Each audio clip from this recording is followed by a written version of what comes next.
Na siri nzito zaidi. Behind what? COVID.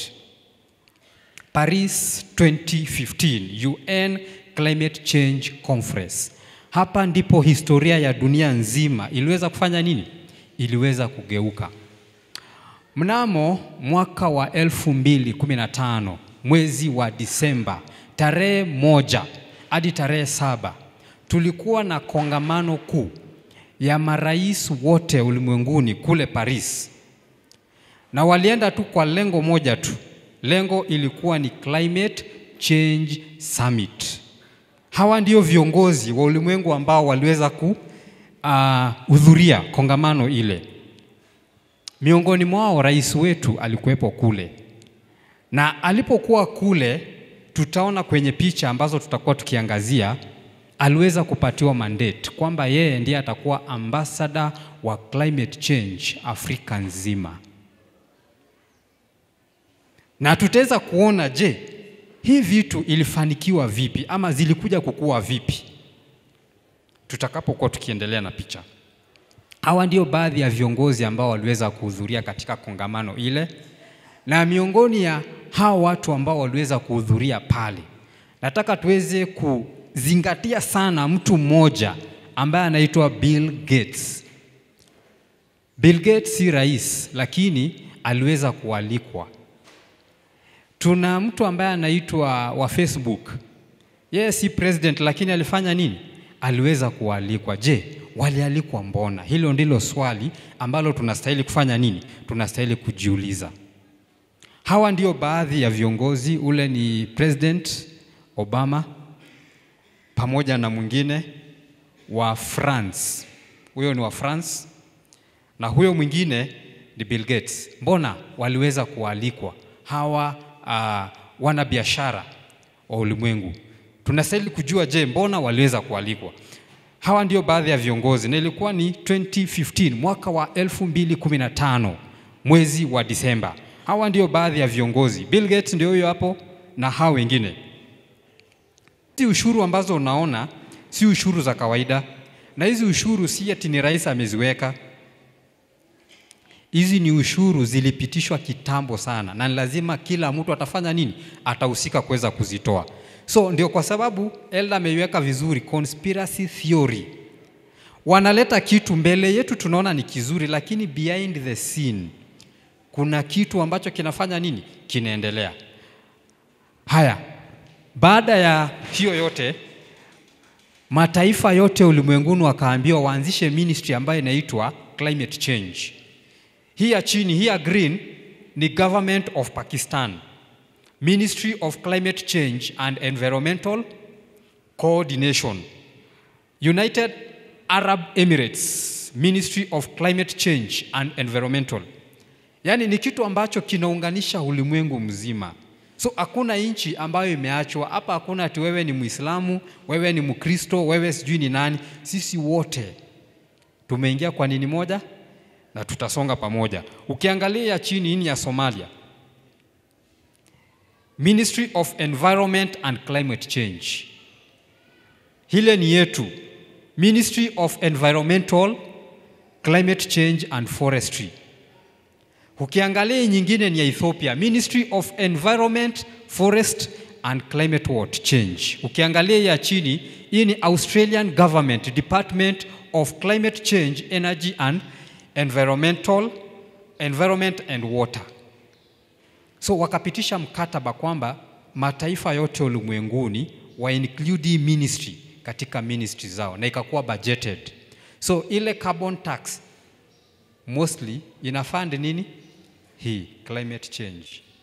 Carbon tax, kama unasikia kitu inaitwa carbon tax, inafund hii. So ni ministry mpya imeingia. Pesa zake zitatoka wapi? Na tunajua kwamba wizara yoyote ile katika nchi yoyote inachukua mamilioni ya pesa, si ndio? Je, pesa zake zitatoka wapi? Hiyo ndio swali mnastahili kujiuliza. So Papa kawaambia, kwa sababu tunatenga ministry, na the aim of this ministry ni kuhakikisha kwamba sheria za Jumapili zimepitishwa, ni lazima muweze kuitengea mgao wake. Mgao wake utatoka wapi? Tuanzishe kitu inaitwa carbon tax. Na ndio hiyo sasa. So hizi ushuru nyingi zenye tunaona, msishtuke sana, tutazidi kuzitoa. Na tunazitoa kwa minajili ya nini? Hii ministry mpya. At the end of the day, waliafikiana wakasema kwamba we need to agree. Na hii agreement yetu ya climate change itaenda in 3 steps. 2015 December tutazungumzia, we will adopt the negotiation. After adopting the negotiation, we will have what we call a signing deal at the UN headquarters. Hiyo itakuwa ni 2016, April 2022. Walipitisha hiyo, walifanya nini? Walisign hiyo deal.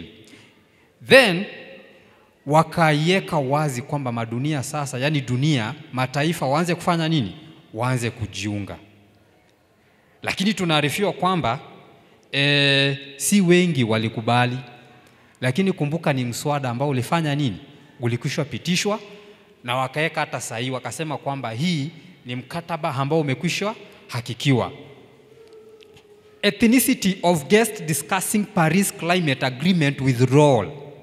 Sasa dunia, mataifa yakashikana, yakaanza kufanya nini? Yakaanza kupinga mswada huu wa climate change. Ukiangalia hizo circles, hizo white, black, hizo ni graphs. Sana ni wazungu walikuwa wanapinga. Wazungu ndio walikuwa wanapinga, lakini tunaarifiwa kwamba mwishowe hao wenyewe tu walikuja wakafanya nini? Wakakubaliana. So hizi ni statistics ambazo zilikuwa zinachukuliwa na hizi kampuni za media. Lakini tunaarifiwa kwamba baadaye walikuja wakakubaliana. Kenya haikuachwa nyuma. Litigation, climate litigation ni process ya kesi fulani. Ikiwa wapi? Inaitwa lawsuit. Lawsuit ni ile process ya kesi inafanya nini? Inaendelea. So hii climate issue ikakuwa kwenye hiyo litigation. Wanaendelea kuishughulikia. Kenya pia tukakuwa miongoni mwa wale ambao tunafanya nini? Tunajaribu kupinga, lakini hatungeweza kufanya nini? Kupinga. Hii ilikuwa ni zile nyakati za Maraga. Kwa sababu yeye ndiye alikuwa mwanasheria mkuu, alikuwa chief justice, ni mwanasheria mkuu. Alijaribu kufanya nini? Kuzuia vitu fulani zisiweze kufanya nini? Zisiweze kupitishwa. Lakini baada ya yeye kutoka, vitu vingi zilifanya nini? Ziliweza kupitishwa, liposa tuko hapa mahali ambapo tulipo. Lakini all in all, hii yote ilikwisha amriwa. Kufikia mnamo November 2016, mataifa karibu yote ambayo yalikuwa yanapinga yakafanya nini? Yakakubali, yakasema hatuwezi zuia, acha tufanye nini? Acha tuendelee nayo. So statistics ndio zile pale. Ya juu kabisa China walikuwa wa kwanza kufanya nini? Kuikubali. Kufuatia Amerika, ukiteremka hivyo India, hadi tukafika Saudi Arabia. Hao wote walikubali, wakasema sasa hatuna cha kufanya nini? Cha kurudi nyuma, acha tuendelee na hiyo process ya kupitisha hizi sheria za Jumapili. Je, mbona tunasoma hii yote? Tunasoma hii yote kwa sababu kuna jarida fulani tutasoma hapa tuweze kuona, je, ulimwengu huu unaelekea wapi? Kulingana na hizi sheria za Jumapili, je, wamefikia wapi na wanapanga nini? Mwaka ujao ni nini tutakuwa nayo? Na wamepanga nini kama dunia? Sasa kuna tume ambayo it is a secret society ambayo si watu wengi wanaijua. Sisi tunajua Freemason, tunajua Jesuits. Lakini kuna tume kubwa kuliko Jesuits. Nilikuja kugundua hivyo katika pekuzi zangu. Kuna club inaitwa the Club of Rome. Club of Rome wakipitisha chochote, hakuna kitu ambacho kitafanya nini? Kitaanguka. Hawa pia wakazungumzia swala la climate change. Na tutajua ni nini ambacho waliweza kukisema. Acha tujue kwanza hawa Club of Rome ni kina nani? Club of Rome, it is a non-profit, a non-governmental, international, intellectual think tank organization ambayo headquarters zake ziko kule Germany. Hii club inahusisha watu wafuatayo: wanasayansi, wanauchumi mashuhuri, wanabiashara, international high civil servants, head of states and former head of states from all 5 continents. Kuna zile continents ambazo wamezimerge, zile ambazo ziko sehemu za Amerika huko, zile wamezimerge, so zinaitwa kama America. We have 7 continents. So 2 continents wamezimerge pamoja na nini? Na America. Africa being included, hiyo iko independent. Wenye wanaongea kuhusu the future of human being. Hao ndio wanaamua wewe leo utadungwa shindano gani? Ni dawa gani wataka kwenye hospitali? Ni chakula gani utakula kwenye supermarket? Hawa ndio wanaamua kila kitu. So they are above Jewites. Na hawa ndio waligeuza kila kitu. Acha tuweze kuona je, walisema nini? Mwanzilishi ndio huyu hapa. Tunajua mtu ambaye anaitwa Rockefeller. Rockefeller is among the 13 families zenye zina control uchumi ya ulimwengu mzima. Na hiyo familia inakuanga tu familia ya 13 families peke yake ulimwenguni kote. So yeye ndio mwanzilishi wa chama hii.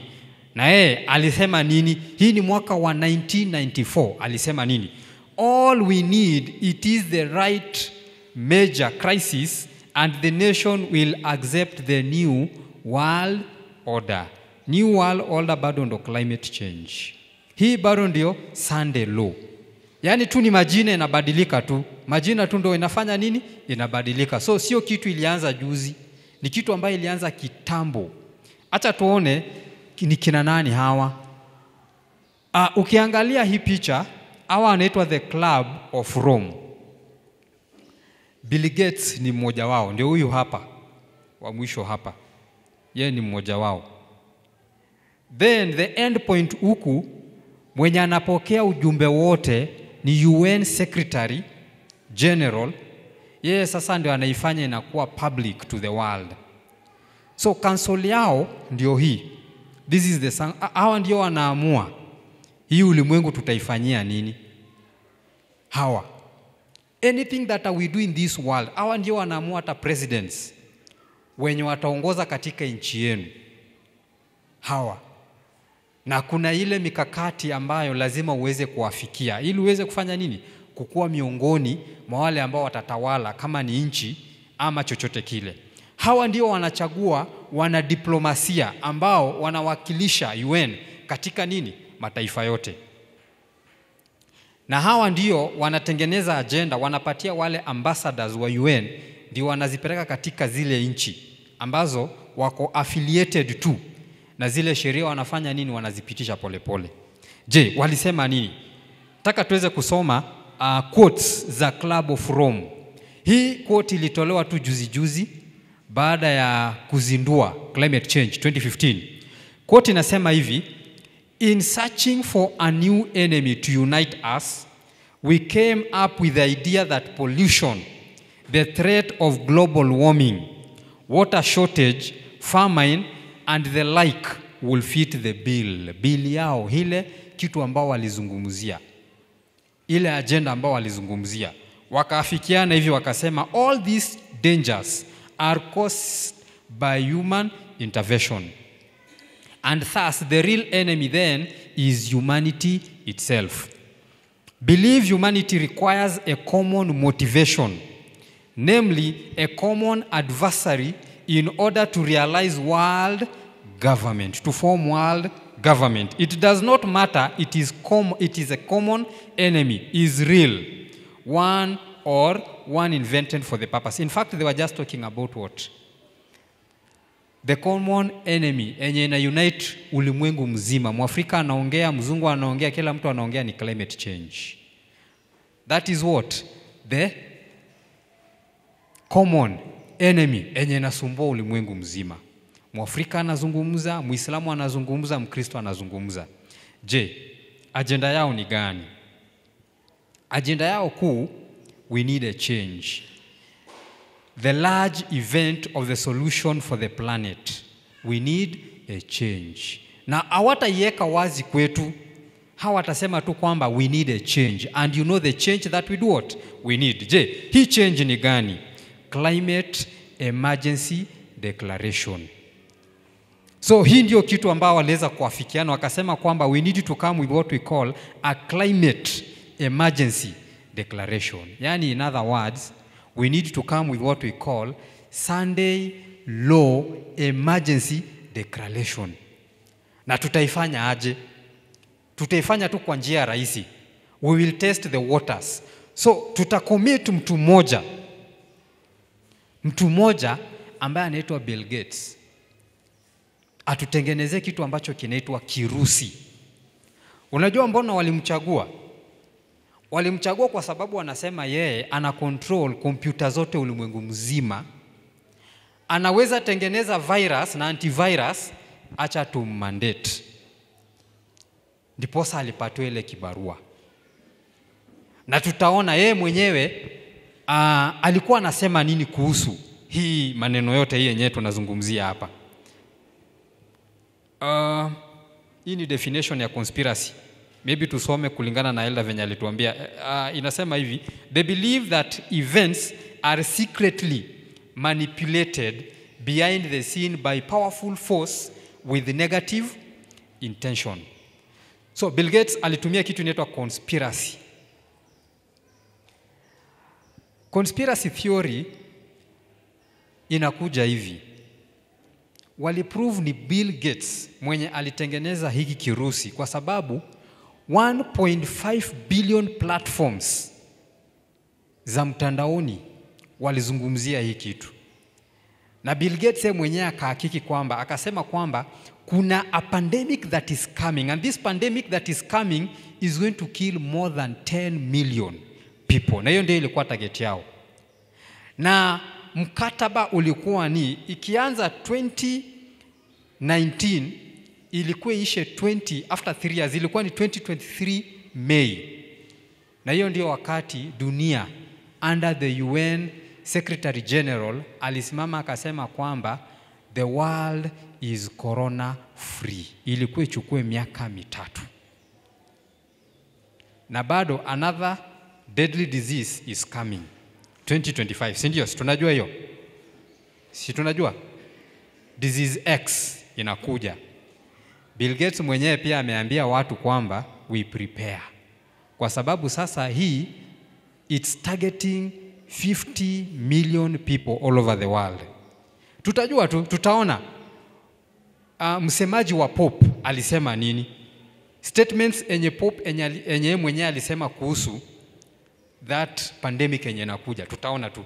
Sasa is the problem creator and is the problem solver. Yeye. Na mulimuona juzi Kenya alikuja, alikuwa anataka kuleta kitu fulani, si ndio? Ikaweka kwenye news za mataifa. In fact, mataifa kule nje walishangaa sana. Kenya hii ni nini? Tunataka kufanya nini? Tunataka kukubaliana nayo. So the same person alifanya nini? Predicted the virus. Tutaangalia. Alipredict virus, he created the virus and he cured the virus. Kwa sababu akona uwezo wa kumanipulate software za kompyuta. Anatengeneza software, anatengeneza virus na anatengeneza antivirus. Ndiposa aliambiwa afanye nini? Hahudhurie ile kongamano ya Paris 2015 kwa sababu kuna kazi ambayo atafanya nini? Hatapatiwa. Na hii ndio vitu ambazo hii video ilikataa. Tungeona vile aliitwa akaenda akaelezea jinsi walipanga kutengeneza COVID na jinsi walikuwa wamepanga kuangamiza zaidi ya watu ngapi? Milioni 10. Ni vile hiyo video ilikataa. So nataka tuweze kuona one of the professors alisema nini kule Amerika. Hii ni Sabbath Truth, ni jarida la Sabbath Truth. Sunday Law, a bad idea. Huyu professor anasema hivi, America needs a break. Maybe blue law can help. Na ile kipindi ambacho tulifanya last time, tulikuwa tunazungumzia kuhusu blue law. Tukakuja kugundua kwamba blue law ni jina tu ambao waligeuza to alcohol law, ikaitwa COVID law ikakuja mwishowe tukagundua kwamba ni Sunday law. So anasema maybe blue laws can help. And could Sabbath closure law make a comeback? Ndo anauliza swali, je, zile sheria za kufunga sabato kwamba wasabato wasiweze attend services zao, je, jitarudi tena? And even one from Caribbean, stage 1 Sunday law enforcement is now being discussed. Hapa chini anasema hivi, that it is until now with COVID and its attendance strain and fear for some, the idea of Sunday law, which can help us slow down, relax, and take it easy, sound like a good idea, but it's not. In fact, yeye anasema exactly kenye Pope aliongea. Tutaangalia what Pope spoke. So baada ya COVID, hii ilikuwa ni picha ambayo iliweza kuchukuliwa moja ya countries inaitwa Peru. Wanasema hivi, coronavirus response prove the world can act on climate change. In other words, walikuwa wanaingiza mkono ndani ya maji moto, lukewarm. Wasikie kama hii maji tunaweza oga kweli. Umejemusha maji, unataka kutest the waters. Ama unaonja chakula, usikie kama hii chakula chumvi yake imetosha. COVID ilikuja kama swala la kujaribu. Je, tukipitisha Sunday law itabehave aje?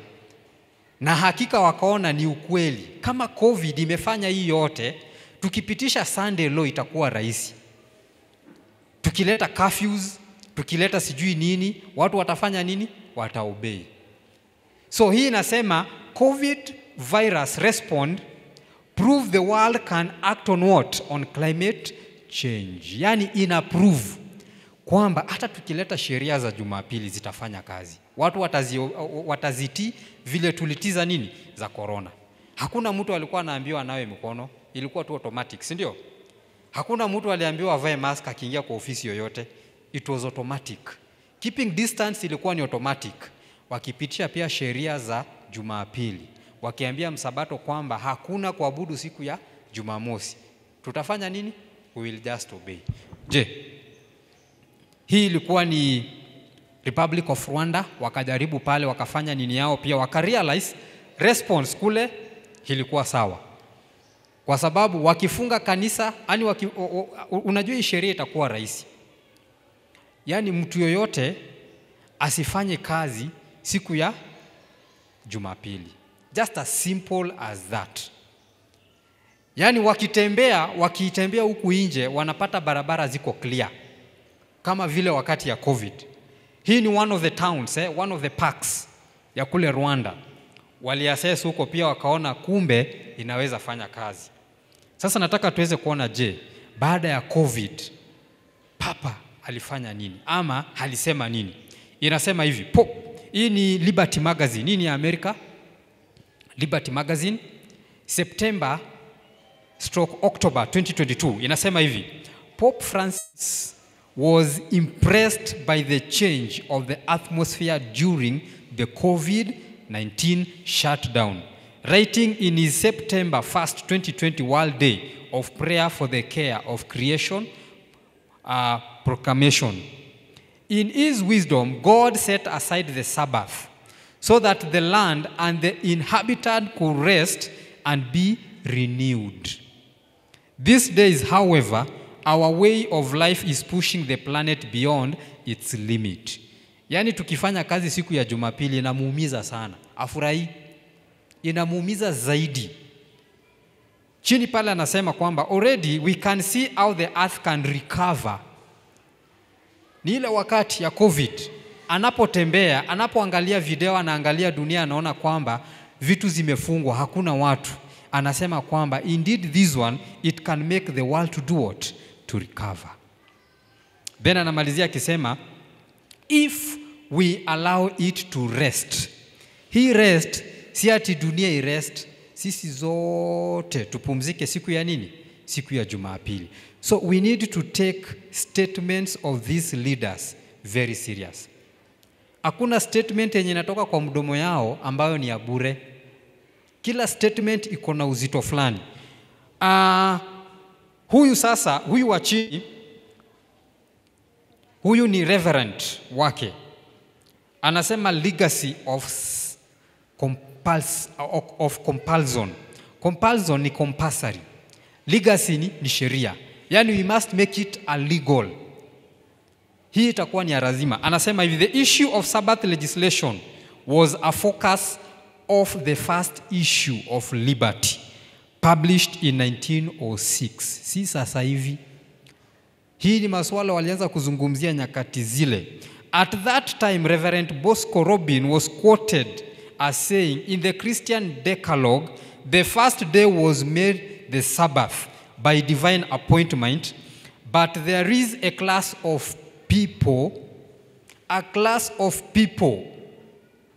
and we have already known this class ni gani. Hawa ni Adventista, who will not keep the Christian Sabbath. So we have the Sabbath ya Adventista, and we have the Sabbath ya Christian, which is what? Sunday. Hata wenyewe kesho wanasalimiana vipi? Happy Sabbath. Hawasalimianangi happy Sunday, si ndio? Ama ni uongo? Wanasalimiana happy Sabbath. So we have what we call the Sabbath of the Christian. Then inateremka ikisema, unless they are forced to do so. So Adventista watalazimishwa kwa vyovyote vile kuabudu siku ya Jumapili, mupende tusipende. Then inamaliza hivi ikisema, but that can easily be done. It can be easily done if we will say we will not see anything to them. Selling anything to them. Na si imeandikwa kwenye Biblia, hawataweza kununua wala kufanya nini? Na ni hao wenyewe wanafanya nini? Wanasema. Haya, inamaliza ikisema, will not buy anything from them. Hao wenyewe hawatatuuzia. So si tukiwa na biashara zetu, madam, hakuna mtu atanunua kwako na hakuna mtu utaenda kwake kununua ukue na stock. Kwa sababu ya nini? We are not able to become what Christians wa hiyo Sabbath. Then we will not work for them or hire them. So hatutakuwa na hiyo uwezo wa kuweza kuwafanyia kazi na hao pia kufanya nini? Kutufanyia kazi. Then inamaliza ikisema, the things could be wiped out and all the world will keep the Christian Sabbath. Hii ndio vitu wametupangia na hatuwezi pangua. Hii tayari imeshabandikwa, hakuna vile tutaweza kubandua. Acha tuendelee kuona. Hii ni ya juzi tu. Hii inaitwa American the Jesuit Review. Huyu ni Mgana, yeye ndiye msemaji wa Pope kuhusu humanitarian. Sasa huyu ndio alisema maneno mazito ambayo Papa mwenyewe aliweza kufanya nini? Aliweza kusema Vatican Task Force saying million risk anger. Hii ni 2020 wakati wa COVID, immediately after COVID. During pandemic, call for creation solidarity to solve global problem. Ana quote kenye Papa alisema, Cardinal Peter Takason, the Gardanian, born head of the task force and prefect of the Vatican Dicastery for Promotion Integral Human Development, said that in one of the task force recently meeting with Pope, he asked them and the world to do what? To do this. Prepare the future. Not prepare for what? For the future. Je, munasikia hayo maneno kweli? Ni maneno mazito. They are very simple words but very technical. Inasema hivi, prepare the future for them. Not me to prepare the future for myself. Yani tayari hao wameshatuandalia ya kule mbele. So sisi tayari tumeshaandaliwa, sisi kazi yetu ni kuchukuliwa na kupelekwa na kuwekwa huko. Na maandalizi tu ni moja, sheria ya Jumapili kwamba ni lazima mtaabudu siku gani? Siku ya Jumapili. That is prepare and anticipate it. So si tuanze kujitayarisha. Church warming kwa sababu tutajipata tukiwa wapi? Tukiwa pale. Lakini tukumbuke kwamba Mungu amekwisha tupatia upeo. Mungu amekwisha tupatia mwanga kwenye Biblia na katika vitabu vya roho vya unabii. Ellen White alisema hizi vitu kitambo sana. Na tutaangalia quote kutoka katika kitabu cha Last Day Events. Huyu ni yule ambaye aliweza kutengeneza COVID. Yeye mwenyewe alisema hivi, climate change is one of the most urgent issue. Huyu ni Bill Gates of our generation. One that demands great investment in innovation to support the need of everyone. Join me in calling the world leader to adapt our world. Hii tu ni pindi tu alipokuwa kijiandaa kufanya nini? Kutengeneza COVID. Quote ya pili anasema, climate change is a terrible problem and is absolute need to be solved. It deserved to be a huge priority. Yeye mwenyewe alisema na mdomo yake. Sasa kufikia hapo, hii vitu tayari wameshamaliza. Wanasheria wanasema the jury sits, the verdict reads, and the case ended. So the jury sat, the verdict read, and case ended. Lakini Ellen White anatupa matumaini katika kitabu cha roho cha unabii. Review and Errors anasema hivi, the Sunday movement is now making its way in darkness. Kumbuka aliandika mnamo mwaka wa 1888. Na hii vitu sisi sasa ndo tunafanya nini? Tunaziona. In darkness, the leaders are concealing the truth. Conspiracy theory ndio hiyo. And many who unite in the movement do not themselves see whither the uncurrent in trending. They are working in blindness. They do not see that it is a Protestant government sacrifice the principles that have made them a free, independent nation, and through legislation bring into the Constitution principles that will propagate papal falsehood and papal delusion. They are plunging into Roman era of the dark age. Hiyo yote ambao walizungumzia ndio hii tunayaona sasa hivi.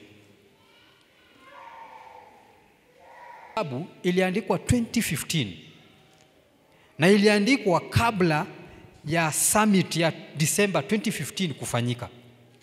Na immediately venye Pope alimaliza kuandika hii kitabu immediately venye alimaliza kuandika, alienda aka-address America. Sijui kama iko hapa, ndio hii hapa. Alienda aka-address America Congress. Hiyo 2015. Na immediately baada ya kutoka pale, the same year alikuja wapi? Kenya. So alitoka America, direct flight to where? To Kenya. Mbona Kenya? Uhuru alipatiwa kazi, tuliona kwamba Africa will be the spokesperson of climate change, ama ambassador ya climate change wapi? Afrika. Amerika hawa wanasimamia dunia mzima. So hahitaji kwenda mataifa mengine, anahitaji tu mataifa mawili kupitisha sheria. Akipitisha Amerika na akipitisha Kenya, sheria zote zimefanya nini? Zimepitisha ulimwengu mzima. So hii kitabu Laudato Si, hii ndio iko na siri zote ambazo Papa amepanga kufanya katika ulimwengu huu ambao tunaishi. Hii ndio imebeba kitu ambacho kinaitwa 2030 Vision 2030 agenda. Hii Laudato Si. Na ni yeye peke yake tu ako nayo? ako nayo. Only one copy ambayo ni yeye mwenyewe anafanya nini? Anatembea nayo. Sheria zote, mipango yote, kila kitu iko hapa. Hii kitabu ilianza kufanya kazi 2021. Kuna kipindi ya hii Sunday Law na hii kitabu Laudate Si itakuja baadaye. Tutaweza kuona maneno yote ambayo aliweza kuzungumza alipokuwa kilaunch hii kitabu. Hii kitabu itachukua miaka ngapi? Hii kitabu inastahili kuchukua miaka takriban 7, si ndio? Inaisha 2028. Na hiyo 2028 ndio Mark Finley juzi tu hakiwa kwenye Sunday Law Updates ile ya Adventista kina Dog Bachelor na wengine, aliulizwa swali rahisi, je, sheria za Jumapili zitapitishwa 2030? Akasema haizi jibu hilo swali, wewe mwenyewe ufanye nini? Uweze kujiandaa. So Laudate Si ilianza kufanya kazi 2021, ilikuwa launched 2021. Na mipango ilikuwa ni ichukue miaka mitatu. So mwaka wa kwanza mitatu imeshapita. Inaitwa the COVID era. 3 years zimepita za kwanza. So 3 years za pili zinaanza 2025. Watakapo launch hiyo disease X na itaisha 2028. Itakapoisha 2028, sasa hapo sheria za Jumapili zinaweza fanya nini? Zinaweza pitishwa. Lakini last time pia tuliangalia stages za kupitisha sheria za nini? Za Jumapili. Tuko na hizo stages 4. Watapitisha ya kwanza ikuwe kama ya kawaida. Ya pili watakupatia freedom kidogo. You can worship or not. Ya tatu watatunga sheria. Yoyote yule ambaye hata worship tumewapatia until time, mfanye nini? Mwanze adapt na hizo sheria. Then ya 4 askari watapatiwa mkono. Yoyote yule ambaye ataweza kuabudu siku ya Jumapili afanye nini? Amshike. So next time, God willing, tutazungumzia kuhusu hii kitabu. Tuweze kujua, je, agenda kubwa ya hii kitabu ni nini? Leo tumejua kwamba agenda ya COVID ilikuwa tu ni kujaribu kuona, je, tukipitisha sheria za kijumapili zitaweza kufanya kazi? Tumejua kwamba ni mtu fulani aliileta, na ililetwa through what we call conspiracy theory. Na wale marais wote ambao waliattend ile, in fact ni 198 presidents ambao waliweza kuattend the Paris conference. Nao wote walikubaliana kwamba tukue na COVID. Nao wote wakakubaliana kwamba Bill Gates afanye nini? Hai launch na itengeneze, na hata tengeneze nini? Hizo viruses. Alipokuwa akiojiwa kwa mojawapo ya zile video, kiini kubwa ya COVID ilikuwa ni kuua, si ndio? Akaona ijaua watu ambao walitaka. Wakasema sasa tutatengeneza kitu inaitwa antivirus. So antivirus ilikuwa ni mbinu ya kuua watu pole. Udungwe leo ukufe baada ya miaka 5, miaka 7, miaka 2. Hiyo ndio ilikuwa kiini. So hawa watu hawana mazuri na sisi. Na hiyo ndio ukweli ambao iliopo. Hawana mazuri na sisi. So hata tukizungumza kuhusu haya yote, cha msingi ni sisi tuweze kujiandaa. Country living inastahili kuanza as soon as possible. Tumeona venye Papa alisema statements nzito sana hapo. Anasema prepare the future, not prepare for the future. It is a very heavy statement. Prepare the future for them, not them to prepare the future for what we are going to prepare. So wanataka ikupate off guard. Hiyo ndio mbinu yao. COVID silipata watu wengi off guard. Sasa hata hii Sunday Law, kama tutakuwa makini, itatupata off guard. Si tulikuwa na restrictions za kumove, hii pia itakuja hivyo. So mahali utakuwa, ndiposa Biblia ilisema wazi kwamba mkimbililie wapi? Vichakani. Kwa sababu hautaweza kutumia barabara kufanya nini? Kuenda kwenu. So these things are real. Heat waves, according to science, it was highest in 1930 Hakuna siku wakati joto imeipanda dunia vile ilivyokuwa imepanda between 1930 na 1933. So hii ingine ya saizi, hii ni story. Hiyo kitu amesema carbon tax. Carbon tax also it is specifically included kwa mafuta. Kuna mafuta hapo and you know when they talk about conspiracy theory, it's like what's happening in Kenya. We have here the opposition leader will pull this side because they're always in the same page. There's something which our brother said. He message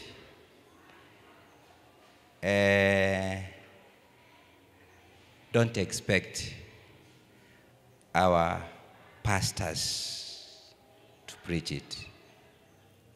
Most of them,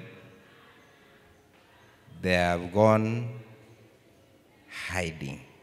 I'm sorry to use that word, but that's a fact. They also equally fear.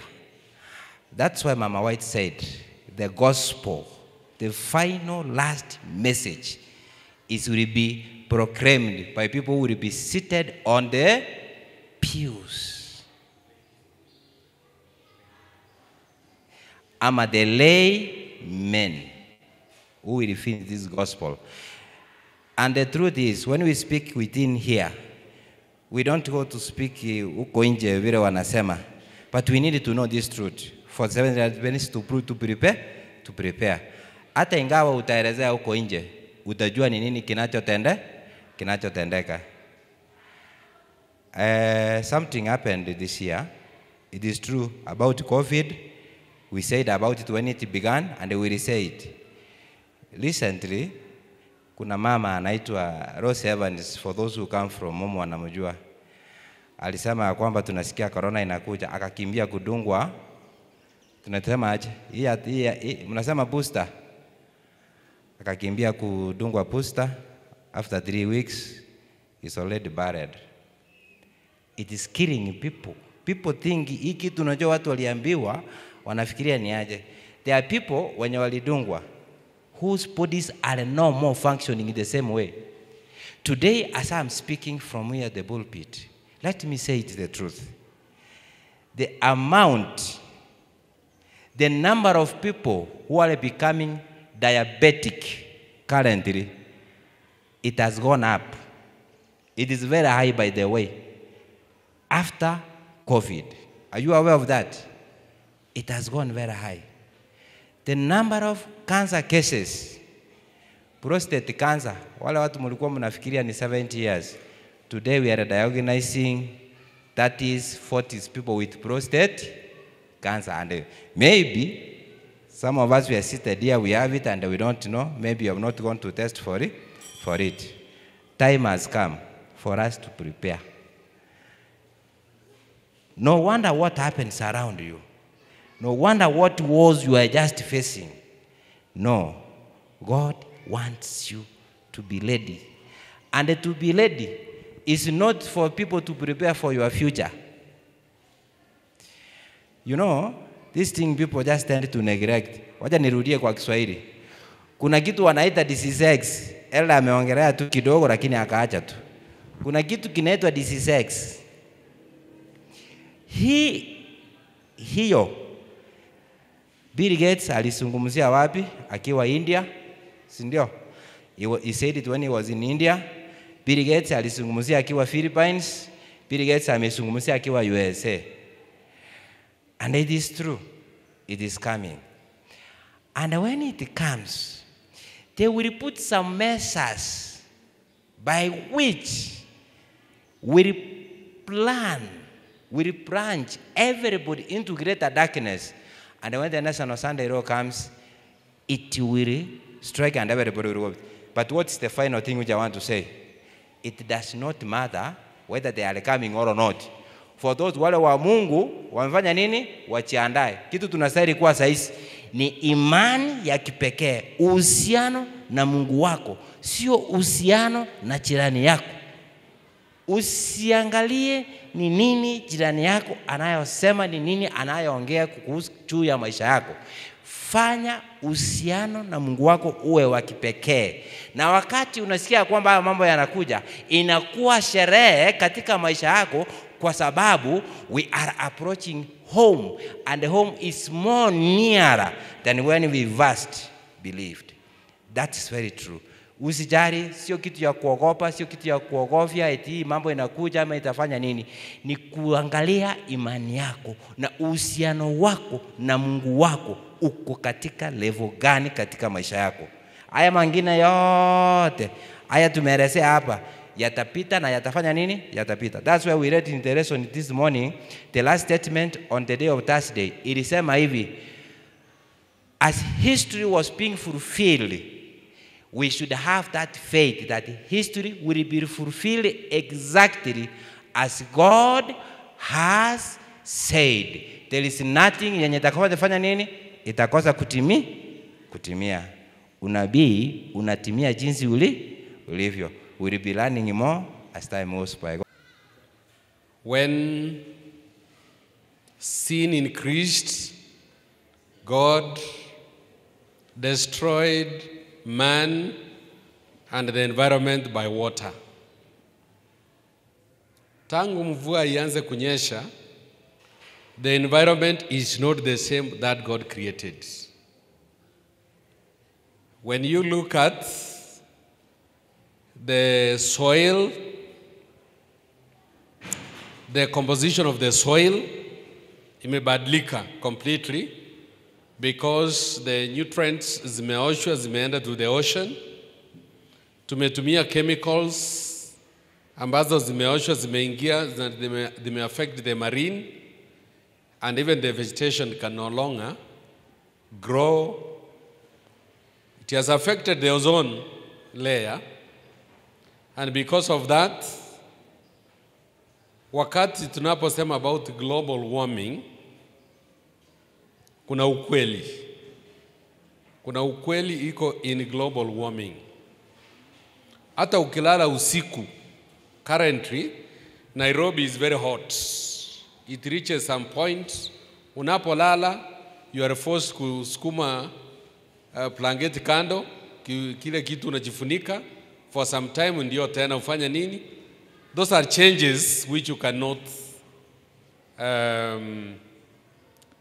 they cannot be ignored. Even if you ignored, there are changes.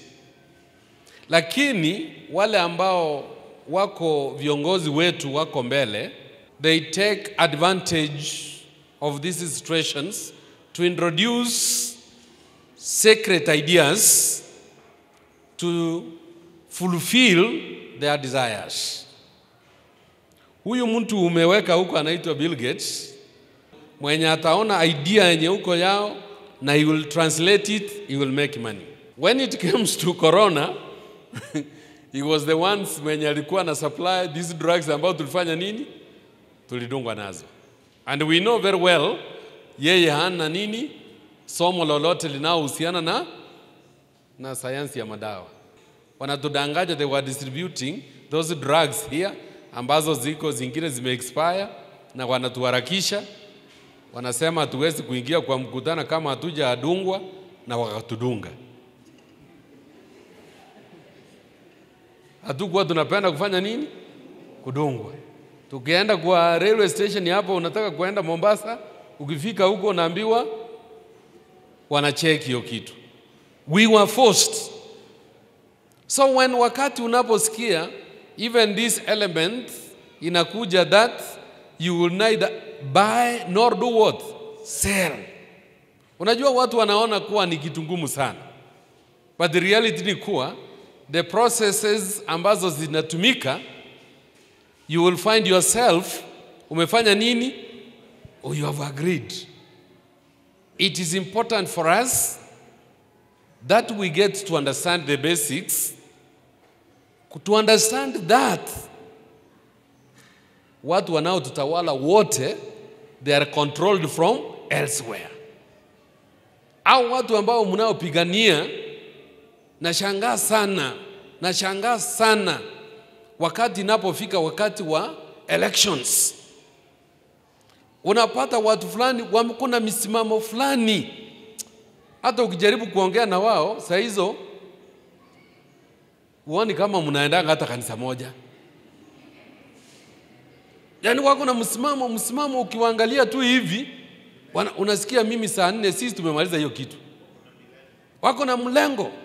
Sasa hiyo unasikia wati sisi saa 4 sisi tumefanya nini? Tumemaliza. Na hao ni watu wenye tuko kwa kanisa moja and we keep talking the same language. Na wakati tunapoongea katika mambo haya, wakati inapofika siasa, wanasema hata tumeweka maneno ya kanisa tuliwaachia huko Liruta, sasa tuko hapa. Watu wanaotutawala, and they are not themselves because they are controlled from elsewhere. We even waste our time going to elections. Kwenda kumaliza time tunasema ati nani tunataka afanye nini? Atuongoze. We don't choose who even to lead us because wale watu wenye wako huko ndio wana decide who does what, who rules. If we these people in the Seventh-day Adventist Church understood this information, we will not even be wasting our energies when it comes to that period. Because we know Pope is ruling. Na jeshi lake wanafanya nini? They are the ones who rule. With those kind of explanations and the kind of secret societies. Unajua wakati kitu inaitwa secret, there is nothing much you know about it. We only guess. Unajua tulikuwa hapa na mkutano ilikuwa inaitwa United what United. Hii ilikuwa hapa Nairobi. Juzi sio, was it last year? Yes, last year. Among the sponsors, nilienda kuangalia, one of the sponsors was the Jewish Society. Jesuits. Na mkutano ilikuwa about climate what? Climate change. Then you get to ask yourself, if this is a society, a religious society, how comes it is coming to sponsor mikutano ya nini? Of that nature. Jameni, climate change is there, lakini wale ambao rule from the other side, secretly, they have an agenda they have never told you publicly. I want to tell you, nyinyi wakati mnaona the state resources zinatumika kuenda mpaka America kuinvite Ben Hill. Anaitwa Ben Hill. State resources zinatumika kuenda mpaka huko kupanga kumuinvite akuja nini? Kenya.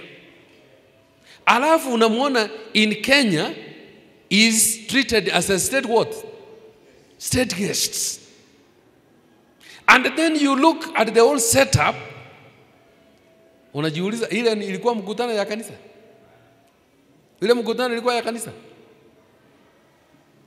There is a lot of agenda which is hidden even in that kind of scenario. Muliona wapasta karibu wote walikuwa huko.